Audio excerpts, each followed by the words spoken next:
Bonjour à tous et bienvenue sur Easy Finance. Pour ma part, je suis Dylan, donc je vais pas me représenter comme j'ai pu le faire lors de la première vidéo de cette chaîne, puisque je l'ai déjà fait, ainsi que la chaîne. Voilà, on va juste resurvoler un peu le principal. Donc, comme je vous disais, donc pour ma part, je suis Dylan, je suis conseiller en gestion donc de patrimoine, certifié AMF ainsi que SIF.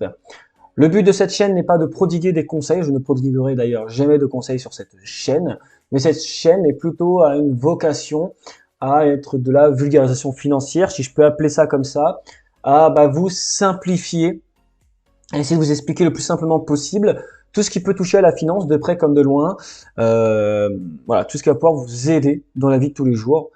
Donc voilà. Nous voyons donc pour la vidéo savoir calculer son imposition version 2, puisque vous avez vu donc la vidéo justement sur savoir calculer son imposition version 1. Et à la fin de celle-ci, je vous avais dit que je vous ferai prochainement une seconde vidéo, où dans celle-ci, eh bien, je rajouterai tout simplement des revenus fonciers, etc., afin que vous ayez une vision un peu plus complète de savoir calculer son imposition.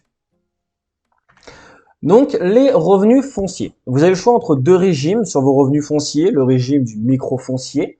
Les loyers annuels bruts ne doivent pas donc dépasser 15 000 euros afin d'accéder à ce régime. Les immeubles ne doivent pas être logés en SCI à l'IR. Et les loyers bruts perçoivent un abattement forfaitaire de 30%, puis sont imposés à l'impôt sur le revenu, plus les prélèvements sociaux de 17,2%. Hop, le régime du réel, qui est le deuxième régime. Eh bien, lui, vous diminuez de vos loyers bruts les charges payées, donc l'assurance emprunteur, intérêts, frais de gestion, taxes foncières, travaux, etc. Si vous avez du déficit foncier, puisque si vos charges sont supérieures à vos revenus fonciers, vous pouvez le déduire de votre revenu net imposable, plafond de 10 700 euros par an, reportable sur 10 ans. Le résultat est imposé à l'impôt sur le revenu, plus les prélèvements sociaux de 17,2%. Attention, les intérêts d'emprunt ne peuvent pas excéder le montant du loyer. Le LMNP, vous avez le choix entre deux régimes. Vous avez donc le régime du microbic. Les revenus ne doivent pas excéder 72 600 euros par an, sauf cas spécifique. Les revenus perçoivent un abattement de 50%, pareil, sauf cas spécifique. Les revenus sont ensuite imposés à l'impôt sur le revenu et les prélèvements sociaux de 17,2%. Le régime du réel, eh bien, c'est un peu le même principe que pour le foncier. On va pouvoir diminuer tout ce qui est charge, mais on va également pouvoir pratiquer l'amortissement sur la valeur du bien et du mobilier, ainsi que vos charges comme la taxe foncière, intérêt d'emprunt, charges de copropriété, assurance, loyer impayé, etc.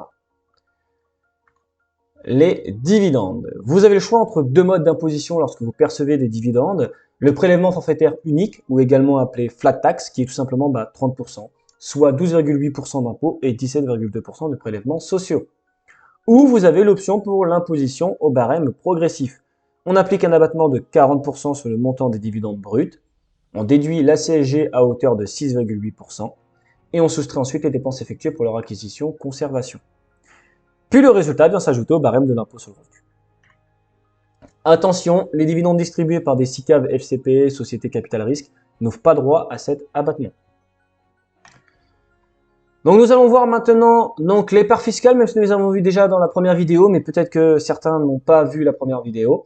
Nous avons donc des parts fiscales dites classiques. Pour un célibataire, le nombre de parts est de 1, marié pacsé 2, par enfant à charge, vous rajoutez 0,5 parts. Si cet enfant est alterné, 0,25. À partir du troisième enfant à charge, vous rajoutez une part et 0,5 si cet enfant est alterné. Pour les parts fiscales particulières, nous avons ce qui est parent isolé, vous rajoutez 0,5 parts. Invalidité, handicap ou ancien combattant, 0,5 parts. Et veuf, veuve avec un enfant à charge, plus une part. Nous avons maintenant vu donc le nombre de parts fiscales. Nous allons maintenant voir les plafonds de ces parts fiscales. Pour une part fiscale donc classique, 0,5 parts, vous avez 1592 euros. Et pour 0,25, divisé par 2, donc 796 euros. Pour ce qui est des parts particulières, parent isolé plus premier enfant à charge, 3756 euros. S'il est alterné, 1878 euros. Invalidité, handicap, ancien combattant, 3179 euros. Veuf, veuve avec deux enfants et plus à charge, 4956 euros.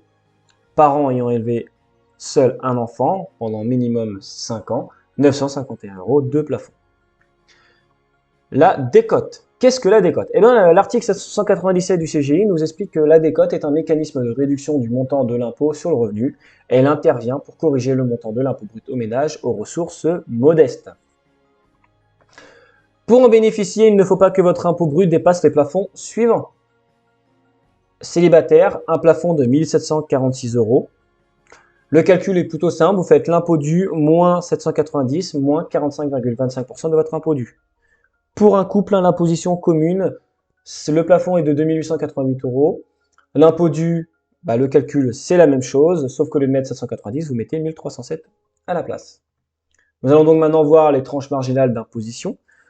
Les tranches marginales d'imposition, c'est un barème progressif de l'impôt et il faut voir ça comme une bassine que l'on remplit. Si l'on a un RNI de 30 000 €, on ne sera pas imposé à 30 000 €, donc soit on est dans la tranche à 30, donc 30 000 fois 30. On va y aller progressivement, c'est-à-dire que les 10 000 premiers seront à 0%, ensuite entre 10 000 et 27 000, ils seront à 11%, et de 27 000 jusqu'à 30 000, ils seront à 30%. Et heureusement d'ailleurs que ça marche comme ça, puisque sinon ça ferait plutôt mal. Donc nous avons donc un petit exemple pour 30 000 € de RNI, donc 30 000 moins 27 479, afin de déterminer la part excédentaire qui va être taxée à 30%, ce qui nous génère donc un impôt de 756 €. On fait la même chose pour la tranche à 11%, ce qui nous génère un impôt de 1 837 € d'impôt. Donc là, c'était pour un célibataire, bien évidemment. Et la tranche à 0%, 0 € d'impôt généré. Donc un impôt total généré de 2 593 €. La réduction pour frais de scolarité, 61 € par enfant au collège, 153 € par enfant au lycée et 183 € par enfant suivant une formation d'enseignement supérieur. Nous allons donc maintenant voir quelques exemples. Donc, Paul et Chloé déclarent un revenu net imposable de 100 000 €. Ils ont 2 enfants issus de couples, ils sont tous les deux au lycée. Ils déclarent également 25 000 € de dividendes imposés au barème. Des revenus fonciers de 12 000 € au micro-foncier. Donc il va falloir maintenant calculer un peu tout ça. Et comme vous pouvez voir, il y a plus de choses que de simples revenus, comme vous pouvez voir lors de la version 1 de cette vidéo. Donc pour commencer, on va appliquer un abattement de 30% sur les micro-fonciers afin d'obtenir notre foncier imposable. Donc 12 000 moins 30% égale 8 400 € de revenus fonciers imposables. Ensuite, on va calculer les prélèvements sociaux sur les revenus fonciers. 8 400 fois 17,2%, soit 1 445 € de prélèvements sociaux. Et enfin, on va calculer l'imposition des dividendes.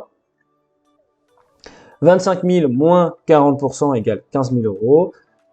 15 000 moins 25 000 fois 6,8% égale 13 300 €. Donc nous allons calculer maintenant l'imposition justement de ces dividendes.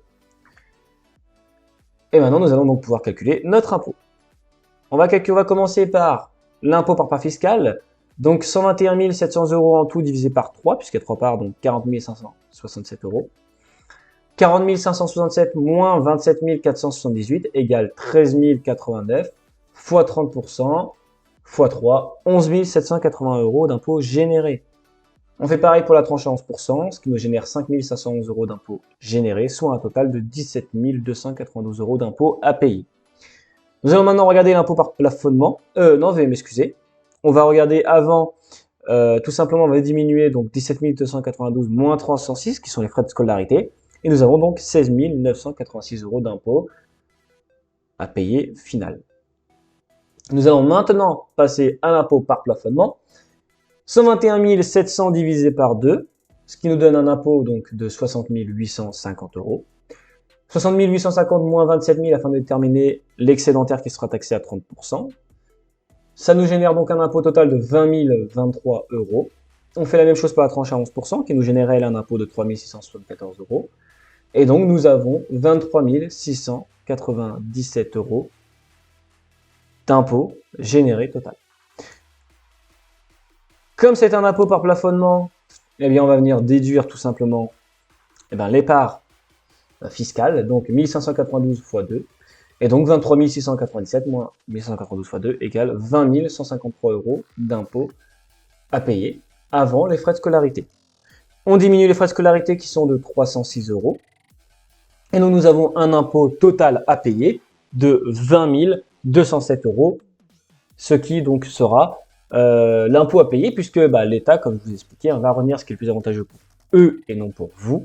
Et donc pour eux, eh bien, c'est que vous allez payer 20 207 € d'impôts.